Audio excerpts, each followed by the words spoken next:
I used to think that nights out with friends were a relief from the grind of daily life. A few drinks, some laughter, the kind of banter that makes you forget the bills, the chores, and the monotony of routine. That night started no differently. My wife and I had been invited over to Mark and Jenna's place. A small gathering.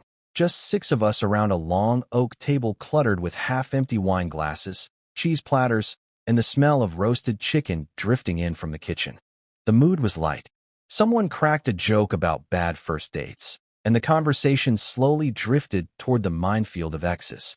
Normally, that's the kind of subject you navigate with caution. A raised eyebrow here, a laugh there, but nothing serious. At first, it was harmless.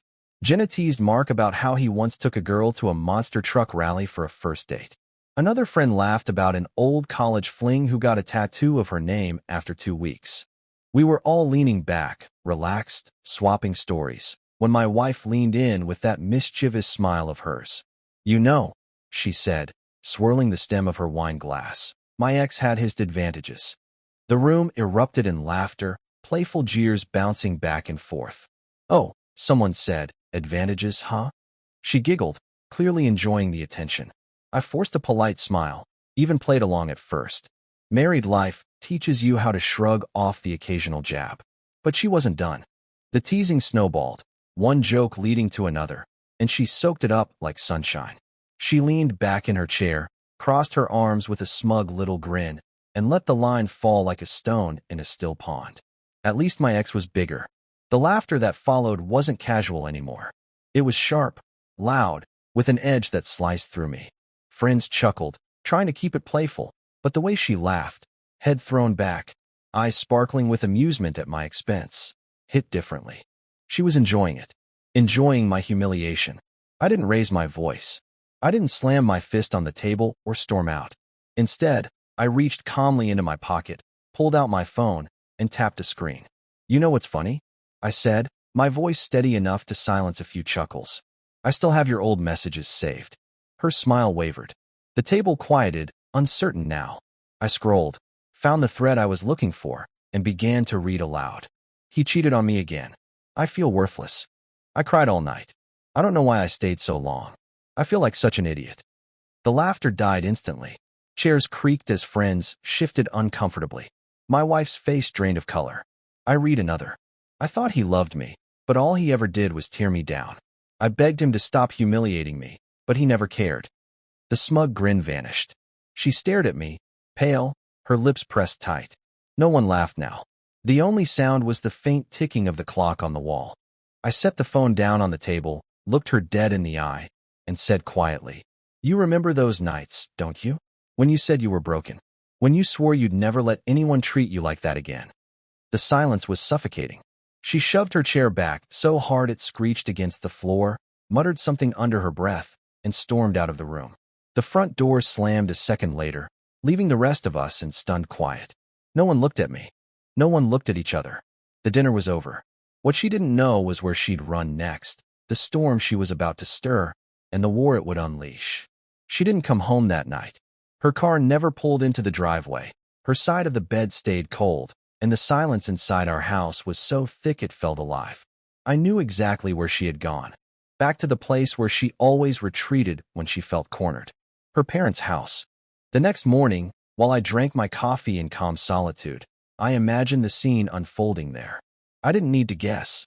I knew her well enough to picture it. She'd be sitting on the couch in her childhood living room, knees pulled up, mascara smudged from the tears she forced out. Her mother would hover uselessly, wringing her hands, whispering words of comfort that never landed. And her father would be pacing, face red, chest puffed, a man still convinced his fists and his temper made him powerful. By noon, I got the confirmation. My phone buzzed with a message from Jenna. "She's at her dad's. She's telling everyone you humiliated her at dinner. Be careful." Humiliated her. That's what she was calling it. Not the way she laughed at me, not the way she paraded her ex in front of friends, but the fact that I reminded her of her own words, her own pain. Later, I heard the rest through whispers that travel faster than wildfire in small towns. She'd collapsed into her father's arms, sobbing. "He embarrassed me in front of everyone, Dad. Do something." And of course, that was all it took. Her father, Frank, had been spoiling her since she was a child, swooping in every time she cried, ready to swing at whatever shadow made her upset. He wasn't about to let her husband, me, get away with wounding her pride. That night, he made a promise.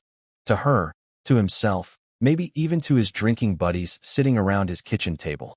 I'll restore her honor. He'll regret what he did. For days, the tension built. I felt it in the way neighbors gave me cautious looks when I stepped outside, in the way my phone stayed quiet when I texted friends. Rumors moved quicker than facts, and she was fueling every one of them. 3 evenings later, the storm broke. I was in my front yard, trimming back the overgrown hedge, when I heard the crunch of gravel. A black pickup truck rolled to a stop at the curb, and out stepped Frank. Not alone, 2 broad-shouldered men climbed out behind him. They weren't family. They were the kind of men who hung around bars too long, who enjoyed the taste of someone else's blood on their knuckles. Frank's voice carried before his feet did. "You're nothing," he shouted, loud enough for the neighbors to peek from behind curtains. "Without my daughter, you'd be living in the gutter. You call yourself a man. You're pathetic." I didn't move, didn't answer. He marched closer, his face twisted with rage. "You humiliated her, laughed at her pain. Tonight, you learn what happens when you shame my family." The first shove knocked me backward onto the grass. The second broke skin as a fist split my lip. Then came another, harder, crunching against my nose. Warm blood ran down my face, dripping onto my shirt, the metallic taste filling my mouth. Through the blur, I saw her, my wife, standing at the curb, arms crossed, her expression not of horror or regret, but of cold satisfaction. Her eyes glinted with something that looked almost like pride. They beat me until I hit the ground, until my vision swam and my ribs screamed with every breath. And when they finally stepped back, panting, satisfied with their work, Frank spat on the ground beside me. "Stay away from my daughter. You're done." They left me there, broken, bleeding, and humiliated in the eyes of every neighbor who dared peek through their blinds. But lying on the ground, I wasn't thinking about my broken nose or the ache in my ribs. I was thinking about the look on her face, the way she enjoyed it. And in that moment, one truth cut through the pain. They might have won with fists, but they hadn't broken me. The morning after the attack, my reflection in the bathroom mirror barely looked human. My nose sat at a crooked angle, 2 shades of purple blooming under my eyes, and my lip was swollen to the size of a thumb. Every breath burned my ribs like someone was striking a match inside my chest. I leaned against the sink, steadying myself, and whispered through cracked lips, "You won with fists, but you'll never break me." Outside, the world was already buzzing with its own version of last night. News travels faster than truth in a neighborhood like ours. By the time I stepped outside, the whispers had spread like vines. "Did you hear? Frank had to teach him a lesson. They say he cried while they beat him. Can you blame her for leaving? Look at him weak." No one asked me what happened. No one cared to know the full story. They just saw the bruises, saw Frank's puffed-up chest, heard my wife's version of events, and decided the narrative for themselves. Friends stopped calling. Guys I used to grab a beer with suddenly had excuses. Even at work, the stares lingered too long, as if I carried shame like a stench. My wife, meanwhile, played the role of the wounded woman perfectly, telling anyone who'd listen how I'd humiliated her, how her father had to step in to protect her honor. And every time I caught sight of her, she wore that same smug expression she'd flashed at the dinner table. Only now it was sharpened, more venomous. Like she had won something. But she hadn't. One night, with my face still bandaged and my ribs throbbing, I stood in front of the mirror again. The man staring back at me wasn't broken. He was raw, yes. Wounded, yes. But beneath the bruises burned something steady and unyielding. I whispered again, firmer this time. "You think you've stripped me of dignity, but you've only stripped away my mercy." From that moment, my mind shifted. I stopped thinking like a husband nursing wounds and started thinking like a hunter. Frank had power, yes, but not the kind that lasts forever. His entire life, he'd strutted around as a respected man, puffing his chest, bragging about business deals, greasing palms at local councils. But respect is fragile when built on lies. And I knew he had plenty of those. I started digging. Quietly, carefully. At first it was little things, rumors I'd half heard at barbecues, offhand remarks about deals that sounded shady. I remembered the way he bragged about landing contracts despite underbidding competitors by absurd margins. I remembered whispers of debts at the casino, names dropped that didn't belong in polite company. So I followed the trail. Public records, property deeds, company filings. Piece by piece, threads began to show themselves. A contract signed to a company that didn't exist 6 months earlier. Loans that appeared on paper but vanished into nothing. Workers employed but never paid. Frank wasn't a respected man. He was a parasite with good tailoring. The irony wasn't lost on me. He called me pathetic, said I was nothing without his daughter. Yet here he was, propped up by fraud, bluster, and intimidation. One night, as I sat hunched over my desk with papers spread out like a crime board, I caught my reflection in the darkened window. My swollen face was healing, faint scars settling in, but my eyes were sharper than they'd ever been. They wanted me disgraced, I whispered, but all they've done is give me purpose. The bruises were fading. The whispers still stung, but I knew something no one else did. This wasn't the end of my humiliation. It was the beginning of theirs. If Frank thought bruises would silence me, he underestimated how long a scar can whisper. Every morning I'd walk outside, still sore but standing tall, and let the neighbors see me. Let them look at my busted face and call me weak. Because while they whispered, I was listening. And listening pays more than fists. Frank built his reputation like a castle on sand. Always the loudest man at barbecues, slapping backs, bragging about connections, claiming he'd pulled himself up by sheer grit. But castles on sand don't need battering rams. They just need water. And I was about to turn the tide. I started with public records. Late nights at my computer, coffee growing cold beside me. County contracts, business filings, property deeds. It didn't take long before the pattern appeared. Companies created overnight, dissolved within months, their names little more than shells. Yet somehow, those shells were landing government jobs worth tens of thousands. Frank didn't build an empire. He built a facade out of forged signatures and pocketed favors. I dug deeper. Bankruptcies hidden under different LLC names. Loans taken in his associates' names, written off as business expenses. A charity fund that hadn't donated a dime in years but paid out to a consulting firm registered under his drinking buddy's wife. Every night, I uncovered more. Every morning, I tucked the papers neatly into a binder, hidden away in a locked drawer. While the town laughed at the beaten husband, I was arming myself with something heavier than fists, truth. But truth alone wasn't enough. It had to cut clean and deep. So I started paying attention to his friends, the same two who held my arms while Frank threw the first punch. One worked construction under a company that didn't exist on paper. The other drove a truck registered to one of Frank's ghost firms. Their paychecks weren't just dirty, they were illegal.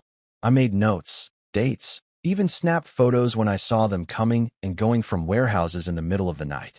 The more I uncovered, the more I saw it clearly. Frank wasn't just a bully with money. He was a criminal hiding in plain sight. One evening, weeks after the beating, I spotted him outside the corner bar.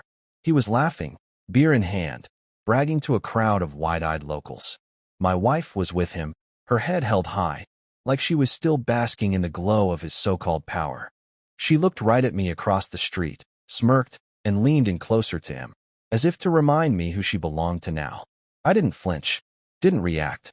I just smiled, because unlike her, I knew the ground beneath their feet was crumbling. Back home, I flipped open my binder, the pages filled with contracts, receipts, corporate filings, and notes written in my steady hand. It was more than just evidence. It was a noose, and Frank had tied every knot himself. I traced my fingers along the edge of a document, a fake contract for city road work that never existed, and whispered, "You beat me in the street. But this time, Frank, I'll beat you in the light." The plan wasn't revenge in the Hollywood sense. No bricks through windows, no fists flying back. No, my weapon was patience. My victory would be public, undeniable, written in ink and carved into his reputation like a scar he could never hide. And the best part? The same neighbors who laughed at me would be the ones spitting his name in disgust. The foundation was cracking. Soon, his whole castle would fall. It started small. A whisper here, a doubt there. Corruption doesn't collapse all at once. It rots from the inside until the rot seeps through the paint. One afternoon, I dropped by the county office. I wasn't in a suit or with lawyers. I was just a man with a stack of papers tucked under my arm and a polite smile. Public records request, I told the clerk. She barely glanced at me before disappearing into the back. When she returned, I had the missing pieces. Contract bids, payments, sign-offs from officials whose names didn't match the signatures scrawled on the documents.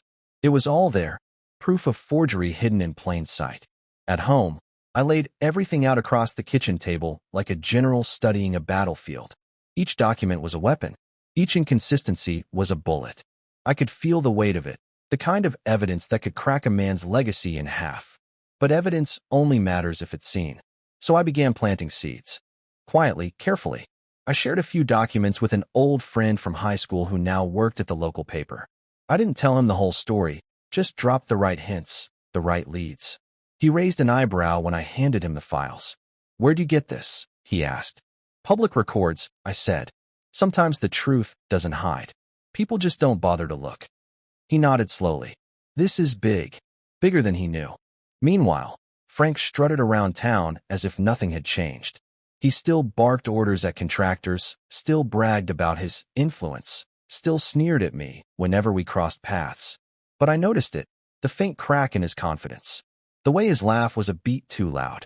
The way his eyes darted when someone asked a question he didn't like. And my wife? She was glued to his side, proud as ever. When she saw me at the grocery store, she didn't hide her disdain. She leaned close to him, whispered something in his ear, and laughed. Loud enough for me to hear. Loud enough for everyone to turn and look. I didn't react. Not outwardly. But inside I smiled. Because I knew her laughter was built on a foundation that was already collapsing. A week later, the first article appeared. Small column, buried on page 6 of the local paper. Concerns over bidding irregularities in county projects. No names yet, no accusations. Just questions. But questions are dangerous to men like Frank. By that evening, I saw him outside his house, pacing on the porch, phone pressed to his ear, voice raised. His hands gestured wildly, his face red. My wife stood nearby, trying to soothe him, but her eyes flicked toward me across the street. This time, there was no smugness, just a flicker of unease. That was all I needed. The storm was gathering. He didn't know it yet, but every lie he'd built his life on was about to unravel. And when it did, it wouldn't just swallow him whole. It would drag down everyone who clung to his name, including her. I sat at my desk that night, binder open, documents spread around me like a mosaic of truth. My body still ached faintly from the beating, the scar on my nose pulling tight when I smiled. "You wanted me humiliated," I whispered into the quiet. "But humiliation is temporary. Shame is permanent."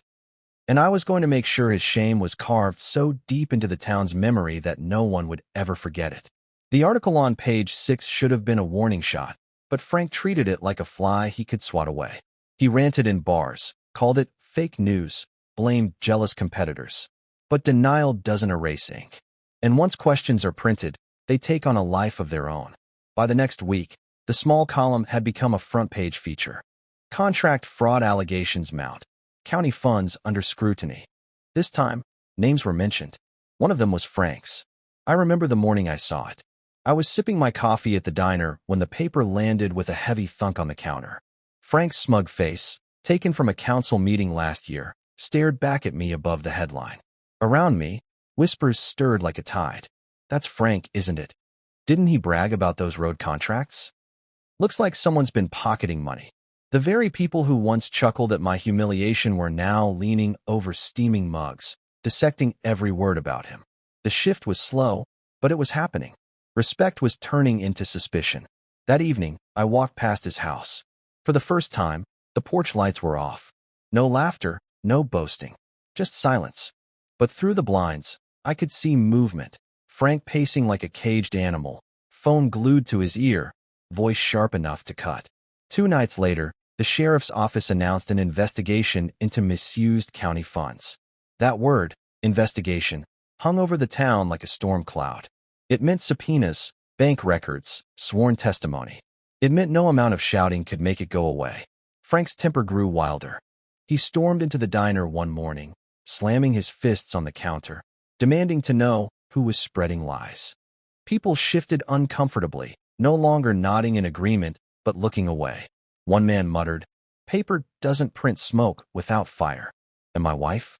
She was unraveling faster than him. Gone was the smug grin she'd worn the night they beat me. Now her eyes darted nervously whenever she entered a room. She clung to her father's arm, but the confidence she once drew from him had soured into fear. I ran into her outside the grocery store. She stopped, staring at me with those tired eyes, mascara smudged from a sleepless night. "You did this," she hissed, voice low so the others wouldn't hear. I tilted my head. "No, he did this. I'm just letting the truth speak." Her lips trembled, but she said nothing more. She turned sharply, storming off with her cart rattling behind her. At home, I opened my binder again, flipping to the latest editions. Copies of forged invoices, notes from the clerk who'd started slipping me tips, even a photo of one of Frank's buddies pulling out cash from the charity fund at a casino. The net was tightening, and he didn't even realize how tangled he already was. The bruises on my face had faded into scars, faint reminders of the night they thought they'd broken me. But scars don't make you weak. They harden you. Every time I touched the ridge on my nose, I felt stronger. That night, as thunder rolled in the distance, I stood at my window, binder in hand, and whispered to myself, "You wanted me to be a man on the ground, bleeding in the dirt. But now I'm the one standing. And you, Frank, you're already falling." When the subpoenas hit, it was like lightning splitting the sky. For years, Frank strutted through this town like a king, untouchable and adored. Now, deputies were showing up at his office with brown envelopes stamped in bold letters, State Attorney's Office. The gossip was relentless. At first, people whispered cautiously. No one wanted to believe the man who paid for the church roof and donated to Little League could also be stealing from the county. But the papers didn't stop. Each week brought another headline, another revelation. Forged contracts tied to Frank's companies. Charity funds misused. Casino withdrawals raise questions. Anonymous source provides documents linking Frank to shell firms. Anonymous source. That was me. The diner where he once bragged now hummed with laughter at his expense. Men who used to nod eagerly at his stories now shook their heads, muttering about crooks in suits. Women who once admired my wife's smug glow now crossed the street to avoid her. I'll never forget the first time I saw it on her face. That same humiliation she tried to paint onto me. She was walking out of the pharmacy when two women leaned close to each other and whispered, just loud enough. Poor thing. Thought she was queen of the hill. Look at her now. Her shoulders stiffened, her cheeks flushed red, and for the first time in months, her eyes didn't find me with smugness.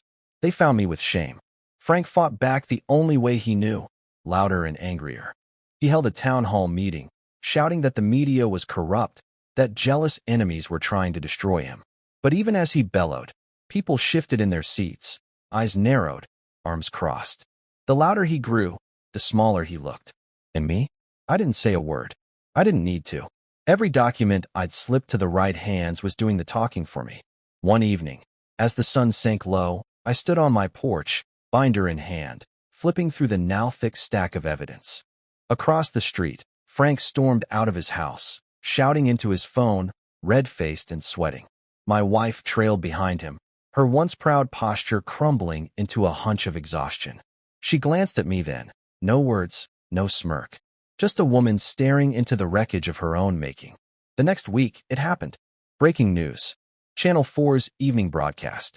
Local businessman Frank Taylor indicted on fraud, embezzlement, and forgery charges. The anchor's voice was calm, steady, merciless. They listed his crimes one by one. They showed his mugshot, that same puffed-up face now pale, eyes wide, the arrogance drained. Neighbors gathered around TVs, jaws slack.